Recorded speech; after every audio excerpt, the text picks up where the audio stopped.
नमस्कार। हम सभी ने बीते दिनों में देश का सामर्थ्य और उसका संयम दोनों देखा है। मैं सबसे पहले भारत की पराक्रमी सेनाओं को, सशस्त्र बलों को, हमारी खुफिया एजेंसियों को, हमारे वैज्ञानिकों को, हर भारतवासी की तरफ से सैल्यूट करता हूं। हमारे वीर सैनिकों ने ऑपरेशन सिंदूर के लक्ष्यों की प्राप्ति के लिए असीम शौर्य का प्रदर्शन किया। मैं उनकी वीरता को, उनके साहस को, उनके पराक्रम को आज समर्पित करता हूं हमारे देश की हर माता को, देश की हर बहन को और देश की हर बेटी को ये पराक्रम समर्पित करता हूं। साथियों, 22 अप्रैल को पहलगाम में आतंकवादियों ने जो बर्बरता दिखाई थी, उसने देश और दुनिया को झकझोर दिया था। छुट्टियां मना रहे निर्दोष मासूम नागरिकों को धर्म पूछकर उनके परिवार के सामने, उनके बच्चों के सामने बेरहमी से मार डालना, यह आतंक का बहुत बीभत्स चेहरा था, क्रूरता थी। ये देश के सद्भाव को तोड़ने की घिनौनी कोशिश भी थी। मेरे लिए व्यक्तिगत रूप से ये पीड़ा बहुत बड़ी थी। इस आतंकी हमले के बाद सारा राष्ट्र, हर नागरिक, हर समाज, हर वर्ग, हर राजनीतिक दल एक स्वर में आतंक के खिलाफ कड़ी कार्रवाई के लिए उठ खड़ा हुआ। हमने आतंकवादियों को मिट्टी में मिलाने के लिए भारत की सेनाओं को पूरी छूट दे दी और आज हर आतंकी, आतंक का हर संगठन जान चुका है कि हमारी बहनों बेटियों के माथे से सिंदूर हटाने का अंजाम क्या होता है। साथियों, ऑपरेशन सिंदूर ये सिर्फ नाम नहीं है, ये देश के कोटि कोटि लोगों की भावनाओं का प्रतिबिंब है। ऑपरेशन सिंदूर न्याय की अखंड प्रतिज्ञा है।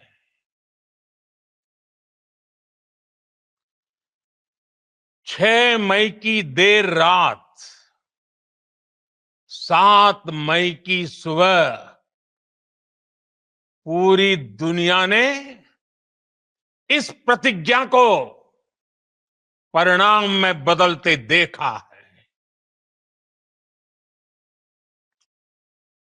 भारत की सेनाओं ने पाकिस्तान में आतंक के ठिकानों पर, उनके ट्रेनिंग सेंटर्स पर सटीक प्रहार किया। आतंकियों ने सपने में भी नहीं सोचा था कि भारत इतना बड़ा फैसला ले सकता है। लेकिन जब देश एकजुट होता है, नेशन फर्स्ट की भावना से भरा होता है, राष्ट्र सर्वोपरि होता है, तो फौलादी फैसले लिए जाते हैं, परिणाम लाकर दिखाए जाते हैं। जब पाकिस्तान में आतंक के अड्डों पर भारत की मिसाइलों ने हमला बोला, भारत के ड्रोन्स ने हमला बोला, तो आतंकी संगठनों की इमारतें नहीं, बल्कि उनका हौसला भी थर्रा गया। बहावलपुर और मुरिद के जैसे आतंकी ठिकाने एक प्रकार से ग्लोबल टेररिज्म की यूनिवर्सिटीज रही है। दुनिया में कहीं पर भी जो बड़े आतंकी हमले हुए हैं, चाहे 9/11 हो, चाहे लंदन ट्यूब बॉम्बिंग हो, या भारत में दशकों से जो बड़े बड़े आतंकी हमले हुए हैं, उन सब के तार कहीं ना कहीं आतंक के इन्हीं ठिकानों से जुड़ते रहे हैं। आतंकियों ने हमारी बहनों का सिंदूर उजाड़ा था, इसलिए भारत ने आतंक के ये हेडक्वार्टर्स उजाड़ दिए। भारत के इन हमलों में 100 से अधिक खूंखार आतंकवादियों को मौत के घाट उतारा गया है। आतंक के बहुत सारे आका बीते 2.5-3 दशकों से खुलेआम पाकिस्तान में घूम रहे थे, जो भारत के खिलाफ साजिशें करते थे। उन्हें भारत ने एक झटके में खत्म कर दिया। साथियों, भारत की इस कार्रवाई से पाकिस्तान घोर निराशा में गिर गया था, हताशा में गिर गया था, बौखला गया था। और इसी बौखलाहट में उसने एक और दुस्साहस किया। आतंक पर भारत की कार्रवाई का साथ देने के बजाय पाकिस्तान ने भारत पर ही हमला करना शुरू कर दिया। पाकिस्तान ने हमारे स्कूलों, कॉलेजों को, गुरुद्वारों को, मंदिरों को, सामान्य नागरिकों के घरों को निशाना बनाया। पाकिस्तान ने हमारे सैन्य ठिकानों को निशाना बनाया। लेकिन इसमें भी पाकिस्तान खुद बेनकाब हो गया। दुनिया ने देखा कि कैसे पाकिस्तान के ड्रोन्स, पाकिस्तान की मिसाइलें भारत के सामने तिनके की तरह बिखर गई। भारत के सशक्त एयर डिफेंस सिस्टम ने उन्हें आसमान में ही नष्ट कर दिया। पाकिस्तान की तैयारी सीमा पर वार की थी, लेकिन भारत ने पाकिस्तान के सीने पर वार कर दिया। भारत के ड्रोन्स, भारत की मिसाइलों ने सटीकता के साथ हमला किया। पाकिस्तानी वायुसेना के उन एयरबेस को नुकसान पहुंचाया, जिस पर पाकिस्तान को बहुत घमंड था। भारत ने पहले 3 दिनों में ही पाकिस्तान को इतना तबाह कर दिया, जिसका उसे अंदाजा भी नहीं था। इसलिए भारत की आक्रामक कार्रवाई के बाद पाकिस्तान बचने के रास्ते खोजने लगा। पाकिस्तान दुनिया भर में तनाव कम करने के लिए गुहार लगा रहा था, और बुरी तरह पीटने के बाद इसी मजबूरी में 10 मई की दोपहर को पाकिस्तानी सेना ने हमारे डीजीएमओ को संपर्क किया। तब तक हम आतंकवाद के इंफ्रास्ट्रक्चर को बड़े पैमाने पर तबाह कर चुके थे। आतंकियों को मौत के घाट उतार दिया गया था। पाकिस्तान के सीने में बसाए गए आतंक के अड्डों को हमने खंडहर बना दिया था। इसलिए जब पाकिस्तान की तरफ से गुहार लगाई गई, पाकिस्तान की तरफ से जब ये कहा गया कि उसकी ओर से आगे कोई आतंकी गतिविधि और सैन्य दुस्साहस नहीं दिखाया जाएगा, तो भारत ने भी उस पर विचार किया। और मैं फिर दोहरा रहा हूं, हमने पाकिस्तान के आतंकी और सैन्य ठिकानों पर अपनी जवाबी कार्रवाई को अभी सिर्फ स्थगित किया है। आने वाले दिनों में हम पाकिस्तान के हर कदम को इस कसौटी पर मापेंगे कि वो क्या रवैया अपनाता है। साथियों, भारत की तीनों सेनाएं, हमारी एयरफोर्स, हमारी आर्मी और हमारी नेवी, हमारी border security force BSF, Bharat के अर्धसैनिक बल लगातार अलर्ट पर है।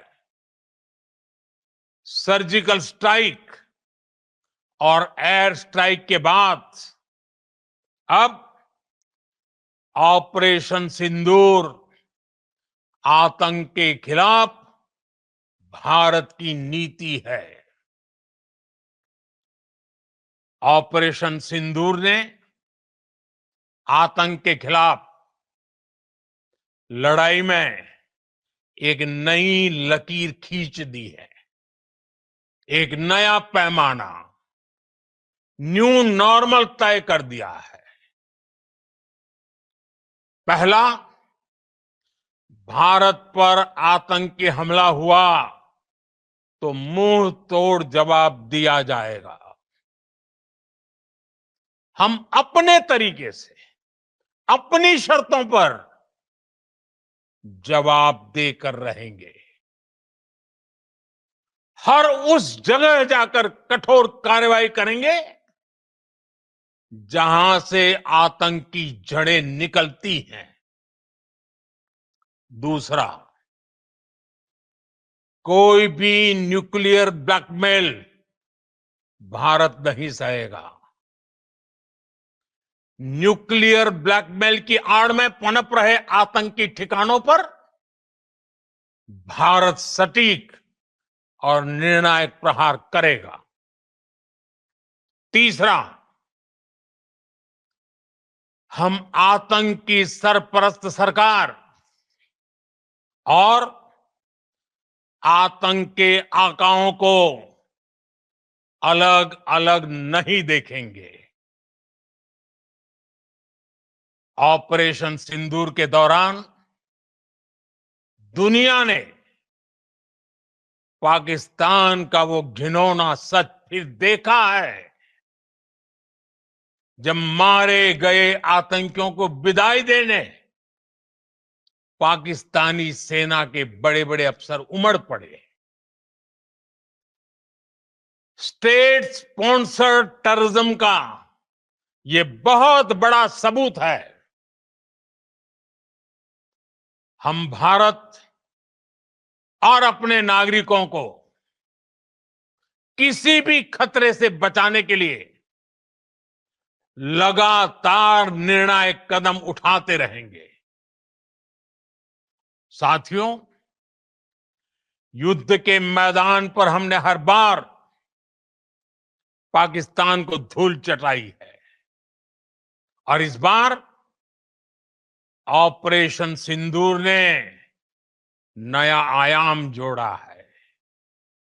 हमने रेगिस्तानों और पहाड़ों में अपनी क्षमता का शानदार प्रदर्शन किया और साथ ही न्यू एज वॉरफेयर में भी अपनी श्रेष्ठता सिद्ध की। इस ऑपरेशन के दौरान हमारे मेड इन इंडिया हथियारों की प्रामाणिकता सिद्ध हुई। आज दुनिया देख रही है 21वीं सदी के वॉरफेयर में made in India defence equipments, इसका समय आ चुका है। साथियों, हर प्रकार के आतंकवाद के खिलाफ हम सभी का एकजुट रहना हमारी एकता, हमारी सबसे बड़ी शक्ति है। निश्चित तौर पर ये युग युद्ध का नहीं है, लेकिन ये युग आतंकवाद का भी नहीं है। टेररिज्म के खिलाफ जीरो टॉलरेंस, ये एक बेहतर दुनिया की गारंटी है। साथियों, पाकिस्तानी फौज, पाकिस्तान की सरकार जिस तरह आतंकवाद को खाद पानी दे रहे हैं, वो एक दिन पाकिस्तान को ही समाप्त कर देगा। पाकिस्तान को अगर बचना है तो उसे अपने टेरर इंफ्रास्ट्रक्चर का सफाया करना ही होगा। इसके अलावा शांति का कोई रास्ता नहीं है। भारत का मत एकदम स्पष्ट है। टेरर और टॉक एक साथ नहीं हो सकते। टेरर और ट्रेड एक साथ नहीं चल सकते और पानी और खून भी एक साथ नहीं बह सकता। मैं आज विश्व समुदाय को भी कहूंगा, हमारी घोषित नीति रही है अगर पाकिस्तान से बात होगी तो टेररिज्म पर ही होगी। अगर पाकिस्तान से बात होगी तो पाक ऑक्युपाइड कश्मीर पीओके उस पर ही होगी। प्रिय देशवासियों, आज बुद्ध पूर्णिमा है। भगवान बुद्ध ने हमें शांति का रास्ता दिखाया है। शांति का मार्ग भी शक्ति से होकर जाता है। मानवता शांति और समृद्धि की तरफ बढ़े, हर भारतीय शांति से जी सके, विकसित भारत के सपने को पूरा कर सके, इसके लिए भारत का शक्तिशाली होना बहुत जरूरी है। और आवश्यकता पड़ने पर इस शक्ति का इस्तेमाल भी जरूरी है। और पिछले कुछ दिनों में भारत ने यही किया है। मैं एक बार फिर भारत की सेना और सशस्त्र बलों को सैल्यूट करता हूं। हम भारतवासी के हौसले, हर भारतवासी का एकजुटता का शपथ, संकल्प, मैं उसे नमन करता हूं। बहुत बहुत धन्यवाद। भारत माता की जय। भारत माता की जय। भारत माता की जय।